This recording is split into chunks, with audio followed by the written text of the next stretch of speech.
Hi అండి. నమస్తే. బాగున్నారా? నేను బాగున్నానండి. మీరు కూడా బాగుండాలి అని కోరుకుంటున్నాను. అన్నట్టు ఈరోజైతే ఈ రోజుతో మా పిల్లోడికి టైఫాయిడ్ వచ్చిందన్నాను కదా. ఈ రోజుతో కోర్స్ అయితే కంప్లీట్ అవుతాయండి. 5 రోజులు ఇంజెక్షన్స్ రాశారు. ఈ రోజుతో 5వ రోజు అవుద్ది. కోర్స్ అయితే కంప్లీట్ అవుద్ది. ఇంజెక్షన్ చేయించుకున్న తర్వాత ఊరికి వెళ్తానంటున్నాడు. అంటే ఎగ్జామ్స్ ఉన్నాయంట, వెళ్తానంటున్నాడు. అయితే నేను అందుకే పెందలాడైతే వంట చేసేస్తున్నాను. ఇంజెక్షన్ చేయించుకొచ్చి నా పని నేను చేసుకుందాం అన్నట్టుగా చేసేస్తున్నాను వంట. ఈరోజు బీరకాయ కూర అండి, అలాగే బీరకాయ పచ్చడి కూడా. బీరకాయ తొక్కులు పెద్ద పెద్దగా తీస్తున్నాను కదా, ఇవి పాడైనండి. పచ్చడి చేస్తాను.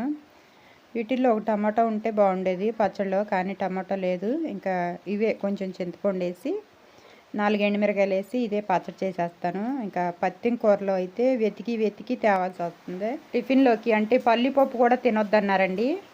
అయితే ఇంకా చట్నీ వేసుకోవడానికి అయితే వీలు లేకుండా అయిపోయింది. ఇంకా అందుకే ఈ పచ్చడి అయితే చేస్తున్నాను.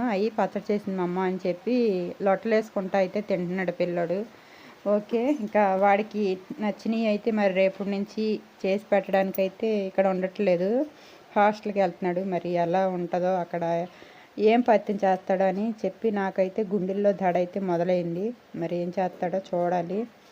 ఈ లోపు అయితే నేను కూర అయితే చేసేస్తున్నాను. బీరకాయ కూర, అలాగే బీరకాయ పచ్చడి. కారపొడి కూడా చేశానండి. కారపొడి చేసి ఒక డబ్బాలో పెట్టాను. ఇంకా ఒక 2 వారాలన్నా పత్యం చేయాలి గట్టిగా. ఆ 2 వారాల్లో ఆ కారపొడి వేసుకోమన్నాను. అక్కడ కూడా పత్యం కూరలు చేయాలని లేదు కదా, వాళ్ళకి నచ్చినవి చేస్తారు హాస్టల్లో. ఇంకా అలాంటప్పుడు అయితే ఈ కారపొడి వేసుకుని తిన్నాను అని చెప్పి బ్రతిమాలు చెప్పాను. మరి ఏం చేస్తాడో ఏమో పిల్లడు, చూడాలి. చెప్తా ఉండాలన్నమాట.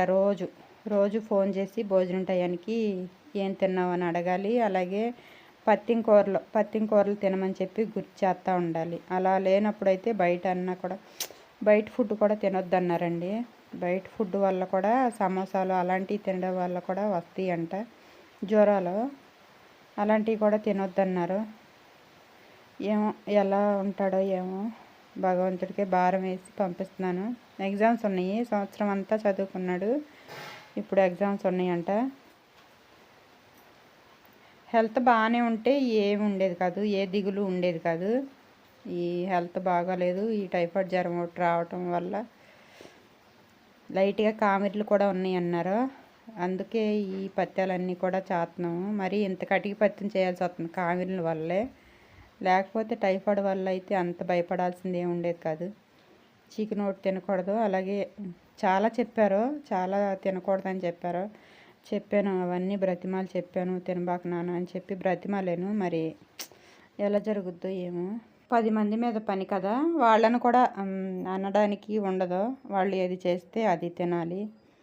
ఓకే అండి, ఇప్పుడైతే వంట అయితే కంప్లీట్ అయిపోయింది. ఇంజెక్షన్ చేయించుకురావడానికి అయితే వెళ్ళొచ్చిన తర్వాత అంబ్రిల్లా ఫ్రాక్స్ ఉన్నాయి 2 కుట్టాలి, కట్ చేసి కుట్టాలి. ఓకే, లైనింగ్ వేయాలండి వీటికి.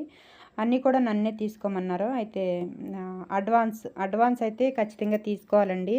లైనింగ్ వేయాలి అనుకున్నప్పుడు అయితే ఖచ్చితంగా అడ్వాన్స్ అయితే తీసుకోవాలి. మనకి ఎంతో నమ్మకమైన వాళ్ళు అయితే పర్లేదు, ₹1 కూడా తీసుకోకుండా చేయొచ్చు. కానీ అంటే కొత్తగా వచ్చిన వాళ్ళు కానీ ఇంకా కొద్దిగా నమ్మకం తక్కువ అనుకున్న వాళ్ళ దగ్గర అయితే అడ్వాన్స్ అయితే ఖచ్చితంగా తీసుకోవాలి.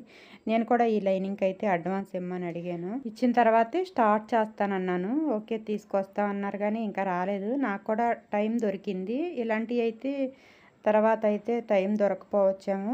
ఇంకా కుట్టేయడం బెటరు. ఈ కలర్ ఒక లైనింగ్ కూడా తీసుకొచ్చి, క్లాత్ అయితే భలే బాగుందండి, స్మూత్గా ఉంది. నేనే ఇంతకుముందు ఒక ఫ్రాక్ కుట్టాను, అది చూసి సేమ్ అదే టైప్లో అయితే కుట్టమని అడిగారు. కుడతాను. ఓకే అండి, వీడియో నచ్చితే లైక్ చేయండి. Thank you, bye.